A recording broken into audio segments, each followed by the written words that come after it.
Assalamualaikum, salam sejahtera dan selamat kembali semula ke channel Abang. Terima kasih sangat-sangat sudi nak dengarkan cerita yang Abang nak sampaikan hari ini. Jadi sebelum Abang masuk kepada cerita, Abang nak ucapkan selamat tahun baru buat semua JSPL Klan. Termasuk yang memberikan cerita, termasuk yang memberikan komen, yang hadir menonton, yang memberi sokongan dan doa. Terima kasih sangat-sangat atas sokongan dan doa dan yang memberikan cerita sepanjang tahun 2023. Dan untuk tahun baru ini, Abang doakan semoga kita semua akan diberikan rezeki yang melimpah ruah, dipermudahkan segala urusan dan diberikan kesihatan yang baik. Amin ya rabbal alamin. Semoga tahun 2024 memberikan lebih cemerlang untuk kita dalam kehidupan, dalam kesihatan. Abang doakan sangat-sangat, dan ini adalah selepas melihat 2023 perjalanannya, hidup abang penuh dengan keindahan berkat doa daripada semua yang menonton, daripada pakcik-pakcik, makcik-makcik, ada yang pangkat abang, ada pangkat kakak, ada juga yang pangkat anak-anak, yang sebaya. Doa kita semua untuk semoga tahun 2024 ini memberikan lebih keberkatan. Terima kasih sangat-sangat atas sokongannya. Dan abang cuba akan sampaikan cerita, setiap cerita dengan begitu baik. Abang berharap kita semua dapat merasai pengalaman melalui cerita yang abang sampaikan. Jadi sebelum kita mulakan cerita, macam biasa, marilah kita sama-sama berdoa kepada Allah Ta'ala. Semoga tahun baru ini kan, semoga dipanjangkan umur, dimurahkan rezeki, diberikan kesihatan yang baik, dipermudahkan segala urusan dan diberikan syurga buat mak ayah kita, juga diberikan keamanan untuk kita satu dunia, juga diberikan umur yang diberkati. Jadi tanpa berlengah lagi, abang akan mulakan satu pengalaman yang pelik kali ini dengan a'udzubillahi minasyaitanirrajim. Bismillahirrahmanirrahim. Allahumma salli ala sayyidina Muhammad wa ala ali sayyidina Muhammad. Abang dapatkan cerita ni sebenarnya melalui WhatsApp. Dia dah lama jugalah dia bagi dekat abang, dan abang kena susun cerita yang mana perlu didahulukan, yang mana perlu dikemudiankan. Sebabnya cerita yang abang dapat agak meriah. Jadi kali ini ceritanya disampaikan oleh Zack, berlaku pada tahun 2000 dekat satu daerah di Terengganu. Zack pada tahun tu belajar dekat universiti di Terengganu. Sebagai seorang pelajar universiti, dia perlu terlibat dengan aktiviti kokurikulum pada masa yang sama. Tujuannya adalah untuk menambahkan poin ataupun menambahkan hubungan di antara mereratkan di antara hubungan dia dengan kawan-kawan dia. Begitu juga dalam mengharumkan nama universiti. Jadi dalam banyak-banyak aktiviti yang disertai, dia paling berkenan nak masuk dalam sukan hoki. Dan dia selalu menjadi wakil universiti hoki di dalam negeri dan juga di kawasan luar negeri. Dengan kata lain, dalam Malaysia ni memang apa-apa universiti punya acara hoki, dia memang sapu dia dengan kawan-kawan dia. Pada masa yang sama, dia ada 3 orang kawan baik. Yang pertama Syah, kedua Bob, ketiga Ikmal. Dan mereka ni berasal daripada negeri-negeri yang berlainan. Walaupun macam tu, kata Zack, dia tetap rasa seronok berkawan dengan kawan-kawan dia, walaupun kawan-kawan dia bukanlah ahli-ahli yang main hoki. Berbeza-beza dia punya minat. Bob ni, walaupun dia bukan orang yang main hoki, tapi dia terlibat dalam koperasi universiti. Dengan kata lain, dia antara orang yang paling lewat balik ke asrama setiap hari kerana dia akan menguruskan keuangan pihak koperasi. Tempat budak nak beli aiskrim, tempat budak nak beli buku.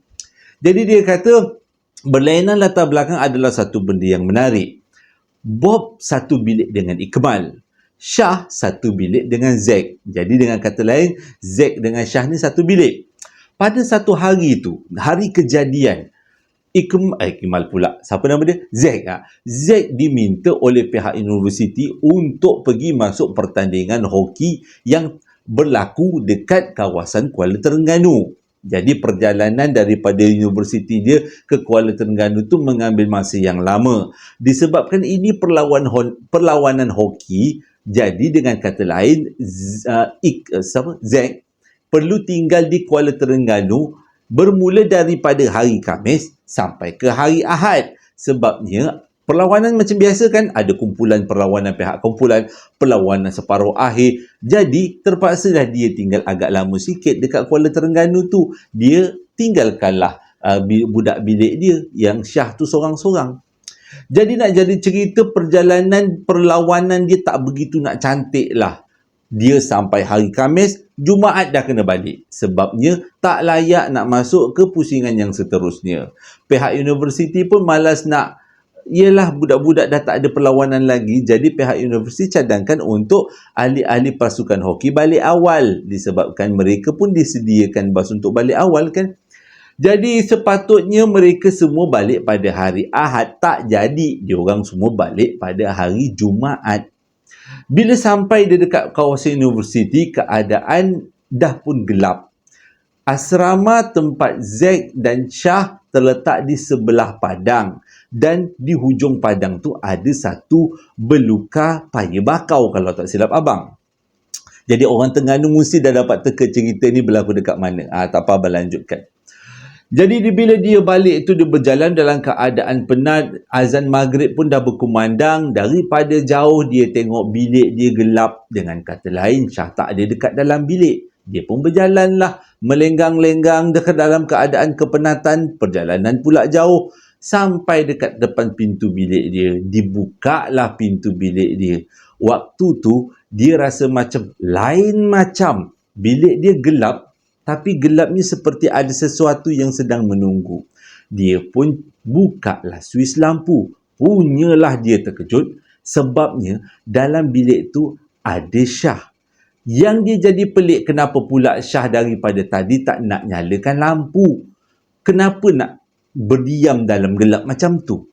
Dan benda kedua yang paling pelik adalah Syah menghadap cermin muka. Dalam keadaan yang dia masih lagi keliru dengan keadaan Syah yang macam tu, dia pun malas nak fikir kenapa Syah bertindak pelik-pelik, berdiri dalam gelap, menghadap cermin muka, dah tak ada lampu dibuka. Dia pun siap-siaplah buka baju, nak salin baju, nak ambil tuala, nak pergi mandi sebab maghrib dah masuk. Jadi pada waktu tu, dia tengah siap-siap, tiba-tiba Syah yang ada dekat depan cermin tu, ambil sikat rambut. Yang si Mamat Zack ni dah rasa pelik dah, kenapa pula kawan aku macam ni. Jadi dia pun lantaklah, kau nak sikat rambut ke, kau nak apa dengan rambut, kau punya pasal lah, aku nak pergi mandi. Dalam hatinya macam tu. Jadi waktu dia dah nak keluar daripada bilik, Syah yang ada dekat dalam bilik tu, yang ada dekat depan cermin, terus bersuara, Zack, aku nak cakap dengan kau satu benda. Lepas tu Zack pun tak jadilah nak keluar daripada bilik. Dia tanyalah, apa benda yang kau nak cakap? Dia kata, aku nak cepat ni, dah nak maghrib ni, dah maghrib ni, kau ni tak semayang duk menyikat rambut. Dia kata, sebelum kau pergi ke bilik air, aku nak cakap satu benda. Lepas tu dia pusingkan badan dia, dia menghadap ke Zack. Zack pada waktu tu tengok muka si Syah ni pucat. Jadi dia tak nak tanya lebih-lebih. Nak kata benda waktu tu ada gangguan daripada makhluk alam sebelah, tak mungkin. Sebab masih lagi awal malam. Jadi dia tanyalah, apa yang kau nak cakap? Cuba cepat kau beritahu. Aku dah nak pergi bilik air. Sepanjang satu malam kau tak ada dekat dalam bilik ni, ada 2 Bob aku jumpa. Waktu tu, si Syah dah pening. Si Zack ni dah pening. Apa maksud kau dengan 2 Bob? Sebab kawan dia salah seorang tu Bob kan. Aku tak faham dengan cerita kau. Tapi nantilah aku nak pergi bilik air dulu. Nanti lepas balik daripada bilik air, nanti kita sambung cerita. Lepas tu, Zack ni pun pergilah ke bilik air. Tinggalkanlah Syah dekat dalam bilik tu.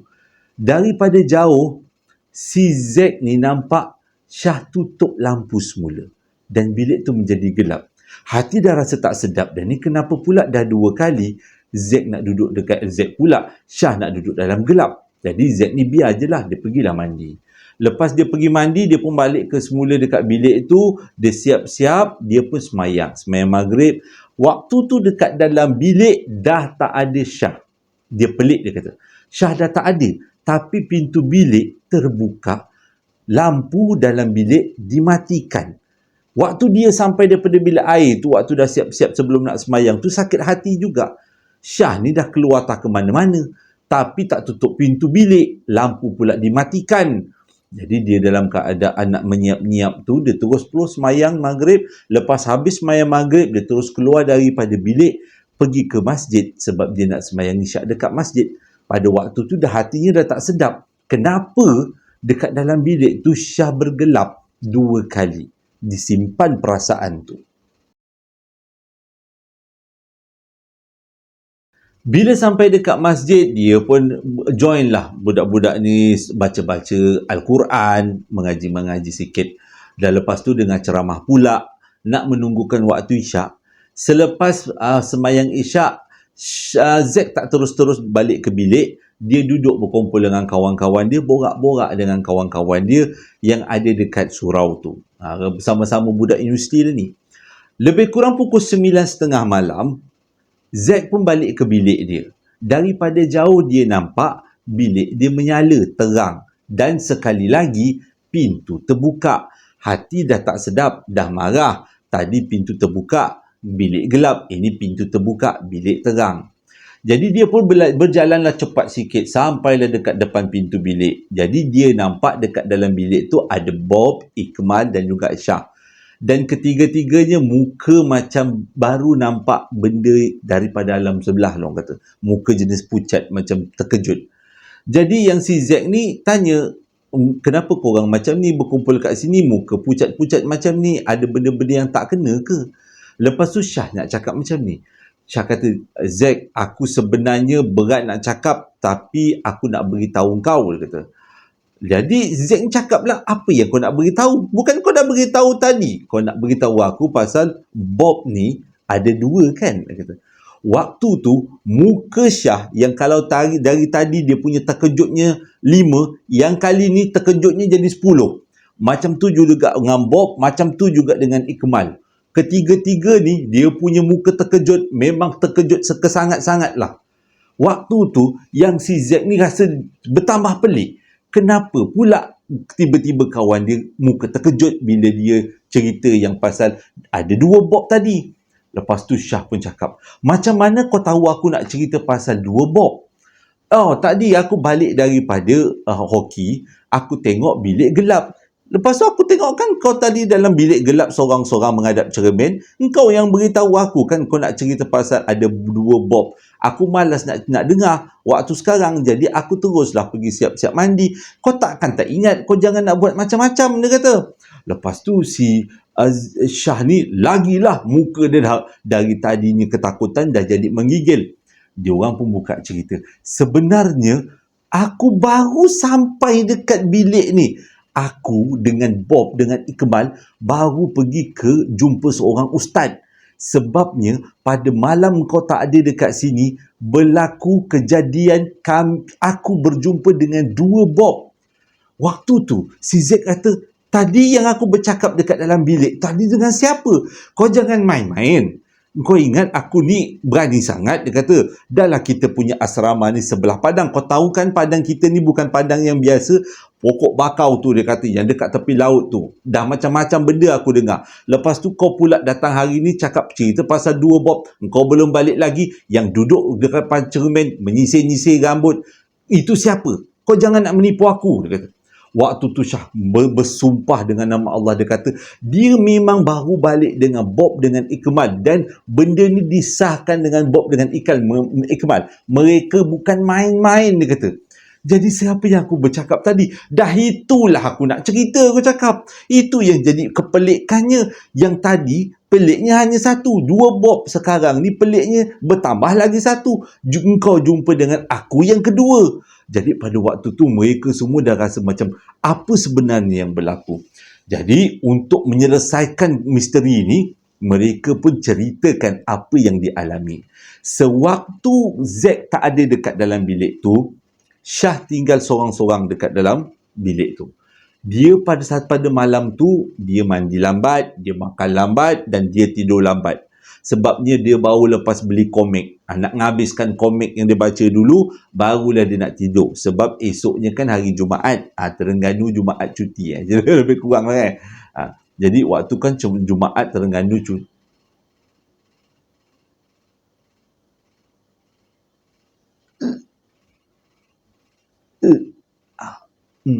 Tahun baru, tak apalah. Kita bagi peluang. Oh, memang. Okey. Lupa kat mana. Okey, jadi mintalah dia ceritakan. Syah cerita, waktu dia tengah baca komik, waktu tu dah tengah malam, lebih kurang pukul 12 tengah malam. Tiba-tiba pintu biliknya diketuk. Dalam kepala otak dia, mesti orang yang datang ni adalah Bob. Sebab Bob memang jenis balik lambat.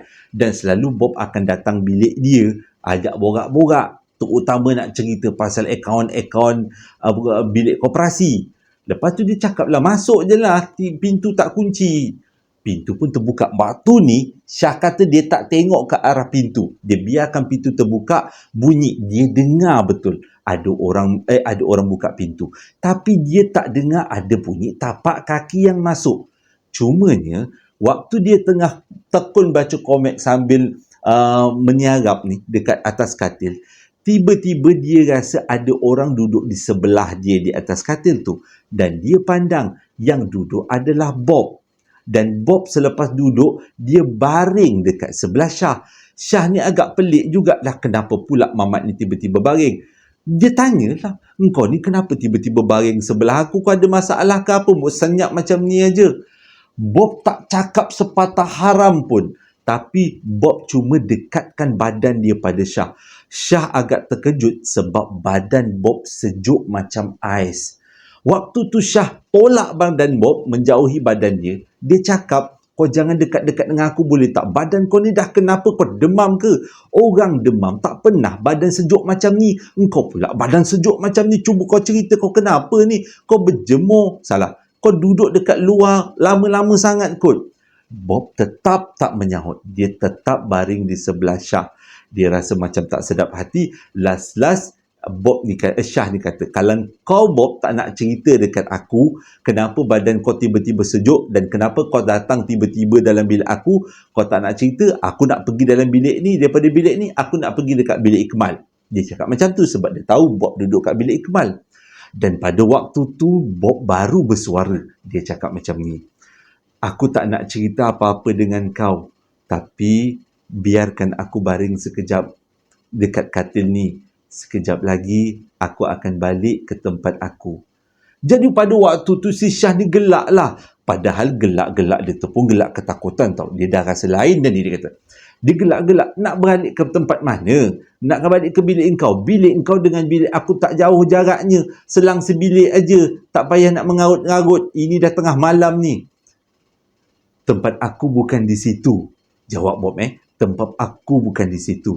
Tempat aku di Padang. Rumah aku ada dekat Padang. Kejap lagi aku balik rumah aku dekat Padang. Dan lepas tu, Bob bangun daripada pembaringan. Dia duduk dan dia pergi ke pintu. Waktu tu, Syah tengok je. Syah tengok je ke mana Bob ni pergi. Dia tengok Bob keluar daripada bilik. Dia buka pintu, dia keluar daripada bilik. Dia berjalan dalam keadaan yang bermalas-malasan menuju ke tengah padang dan Bob hilang dalam kegelapan. Waktu tu Syah rasa macam apa benda sebenarnya ni. Dia keluar daripada bilik, dia terus pergi ke bilik Ikmal sebab dia nak tengok Bob ada ke tidak dekat dalam bilik Ikmal. Bila sampai dekat bilik Ikmal, rupanya Bob ada dekat dalam bilik Ikmal. Dah dia ketakutan pada waktu tu. Dia duduk dengan muka pucat lesi. Ikmal dengan Bob pun terkejutlah. Kenapa tiba-tiba Syah muka macam tu? Jadi dia minta Syah bertenang, selawat Nabi banyak-banyak dan dia minta Syah ceritakan.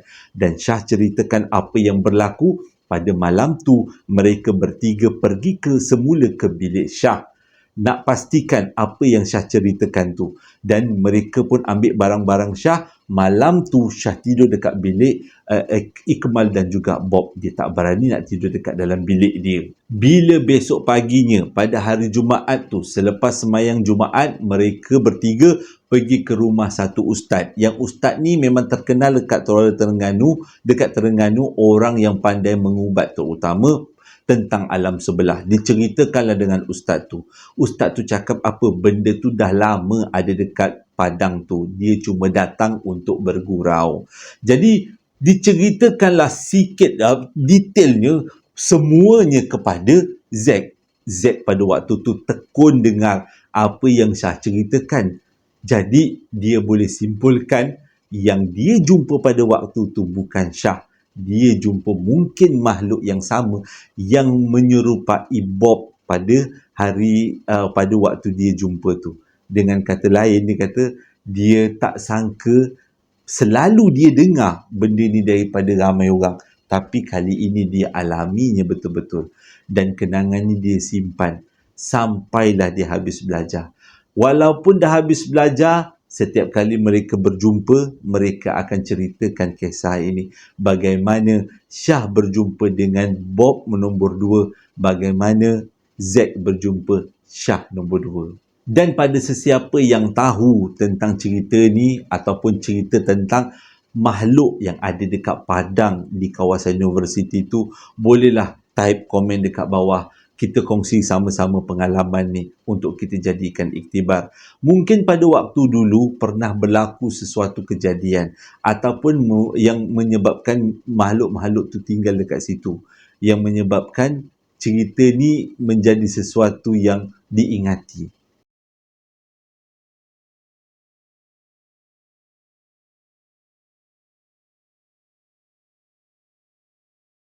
Terima kasih sangat-sangat sudi dengarkan cerita yang abang sampaikan. Moga-moga cerita permulaan tahun baru ni memberikan sesuatu hiburan dan juga iktibar untuk semua. Jadi macam biasa, sebelum abang tamat cerita, ada beberapa ucapan nak abang sampaikan. Ucapan yang pertama datangnya daripada seorang bonda yang bernama Sri Sulastri. Dia nak sampaikan ucapan selamat hari jadi buat anaknya yang bernama Filzah Maisarah, yang mana hari jadinya jatuh pada 29 hari bulan 12 genap umur 16 tahun, dengan ucapan selamat hari jadi buat anak anda tersayang. Semoga Allah memberikan masa depan yang cemerlang buat anak anda. Semoga dipanjangkan umur, dimurahkan rezeki, diberikan kesihatan yang baik, dipermudahkan segala urusan. Doa bonda buat anak anda akan menemani kehidupan anak anda di masa akan datang.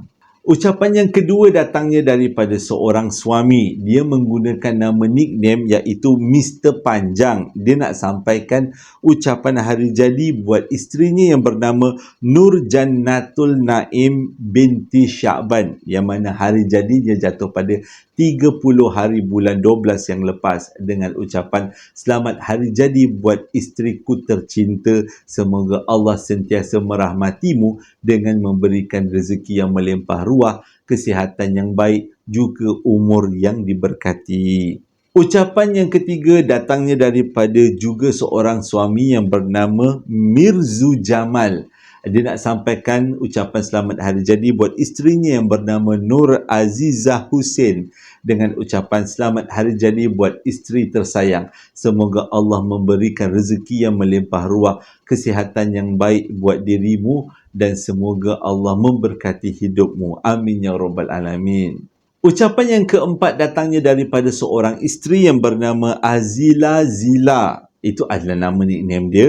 Dia nak sampaikan ucapan hari jadi buat suami dia yang bernama Encik Ismail, yang mana hari jadinya jatuh pada 2 hari bulan 1 genap umur 40 tahun. Dia kata, dan selamat ulang tahun perkahwinan juga 2024 ni, genap mereka berkahwin 16 tahun. Dan minta didoakan, kata Azilia, minta didoakan semoga perkahwinan mereka diberkati juga dan diberikan cepat-cepat diberikan baby. Jadi dia kata dia nak sampaikan selamat hari jadi buat suami dia. Semoga Allah sentiasa merahmati suaminya, memberikan rezeki yang banyak buat suami dia, umur yang diberkati dan dirahmati Allah selalu.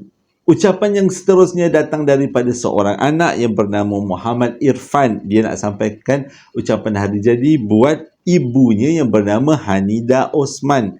Dia kata ibunya adalah salah seorang peminat JSPL. Dia bukan peminat lah, abang lebih suka katakan Puan Hanida ni adalah salah seorang daripada ahli keluarga besar JSPL ataupun JSPL Clan.